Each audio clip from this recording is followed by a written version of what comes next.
Today is September the 11th, 2025, and Sinai Temple put on a program bringing Muslims, essentially Arab Christian also, to the temple. How did the scheduling work out to this way, or did you try to do it on this date? Yes, this was an intentional moment of tolerance, acceptance, and redemption and hope. We knew it was 9/11. We knew that Sharaka, meaning partnership in Arabic, was going to be here. I had the opportunity to connect with Noam Meirav in Israel as part of Voice of the People, which is President Herzog's council of 150 Jewish leaders around the world. And when I asked him what he did on his day job, he told me he works in bringing people to people together, and Arabs and Christians and Jews and everybody through the Abraham Accords country. And we said on 9/11, it's really important to do this if you're going to be here in Los Angeles together, understanding that this is not a moment of hate, but actually it's a moment of rebuilding bridges of hope. Now, some people would believe that September the 11th would be a time that Muslims ought to be apologizing to Christians and Jews for what was done in the name of their faith. That isn't what's taking place here.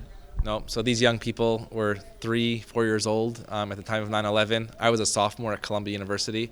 I remember the sounds, I remember the sights, I remember the smells.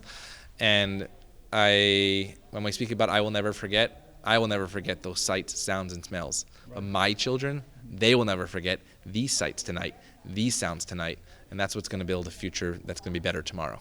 The idea is to create a sense of hope among the Jews that the Muslims will come around?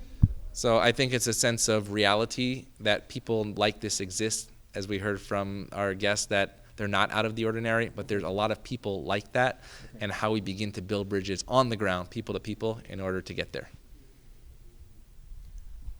But are they representative of the majority at this point that we can mollify ourselves to a threat to Jews from Muslims in the West and around the world? So we heard that tonight it's not about numbers, but it's actually about beginning bridges, beginning programs.